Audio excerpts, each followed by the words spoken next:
안녕하십니까. 개념이 잡히는 일반 물리학 두 번째 시간이죠. 제2장 직선 운동에 대해서 공부를 하도록 하겠습니다. 직선 운동, 1차원 운동이죠. 요거는 굉장히 익숙하게 잘 아는 거예요. 중학교 때부터 들어왔기 때문에 비교적 쉬울 거예요. 자, 첫 번째는 운동인데 모든 물리에서 운동을 먼저 다뤄요. 그 얘기는 뭐냐면 우리가 자연을, 물리는 자연현상을 보는 건데 변하지 않는 것은 사실은 그 존재 자체를 인식하기가 어렵죠. 뭔가 변할 때 변했다? 뭐가 변했냐? 그렇게 되는 거잖아요.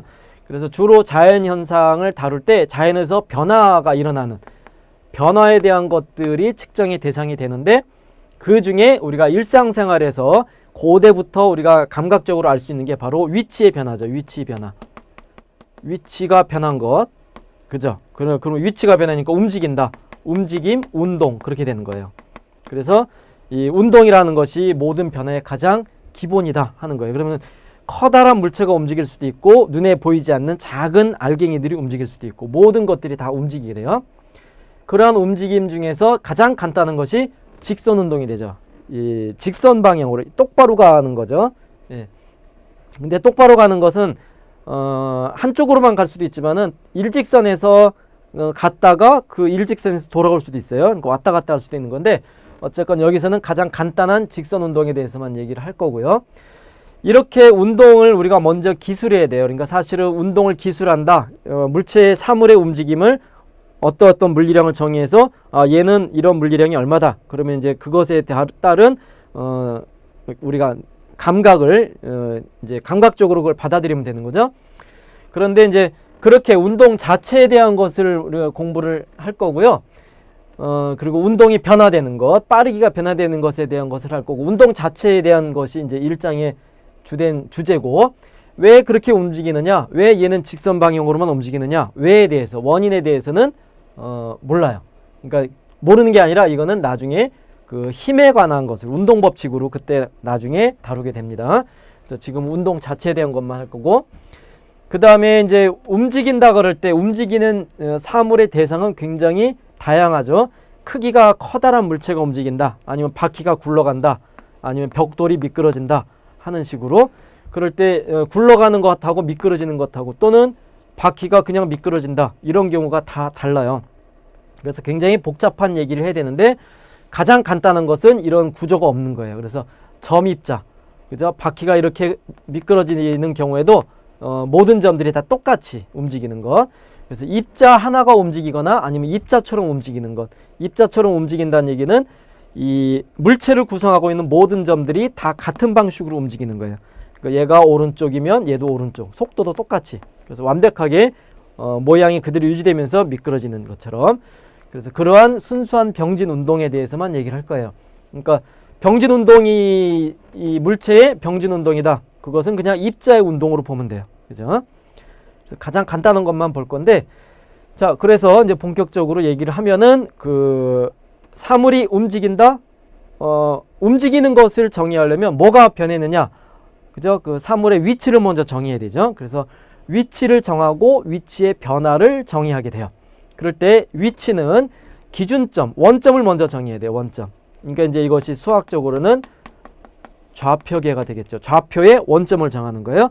또는 물리적으로는 관찰자의 이 관점을 정하는 것이 돼요. 그래서 기준점, 원점에 대해서 그 상대적인 위치, 그러니까 원점이 정해지면 그것으로부터 위치, 물체의 위치를 표시할 수 있다가 되는데, 원점이 있을 때 일반적으로 이 직선으로 이렇게 표시를 하면 1차원이죠. 1차원 직선. 그러면 여기다가 각각의 점에 모든 숫자들을 대입을 할 수가 있죠. 수직선, 그죠? 이러한 수직선을 우리가 수학에서 알고 있죠. 그래서 그런 수직선에 그 수직선을 이용을 해서 원점보다 오른쪽에 위치하면, 요 점에 위치한다 그러면은 그 원점하고 요 점에 대응이 되는 이 숫자 사이의 차이를 알면 요 사이의 거리를 우리가 정할 수 있는 거죠. 그래서 요 상대적인 위치 값을 x는 2다 라고 정의하는데, 오른쪽일 때는 양의 값으로 정의하죠. 양수로 표시가 되니까. 그 다음에 왼쪽일 때는 음의 값으로 표시가 되죠. 음수가 대응이 돼요. 근데 이제 그 사실은 요 수직선에서 적용이 된 숫자 자체는 음수는 크기에 따라서 정의되죠. 0보다 작은 숫자를 음수로 정의한 건데 우리가 운동, 위치의 변화를 얘기할 때는 방향을 얘기를 해서 방향, 그러니까 원점에 대해서 양의 방향, 이 좌표의 양의 방향일 때 오른쪽, 음의 방향일 때 왼쪽, 그런 식으로 방향을 표시해요. 양과 음의 방향으로 구분한다는 거죠. 그래서 위치에 따른 물체의 원점에 따른 물체의 위치를 상대적으로 정의할 수 있고요. 위치가 변했다, 변이. 예, 그래서 그거는 이제 델타 X로 표시할 건데, 요 델타라는 것이 이제 물리에서 굉장히 중요하거든요. 이제 바라보는 게 변화이기 때문에 변화량을 수치적으로 표시할 때 이제 델타라는 기호를 써요. 그럼 델타는 델타 머시기. 그러면 요건 항상 요 머시기의 나중값에서 처음값을 뺀 거예요. 변화량을 표시할 때 델타를 쓴다. 그죠?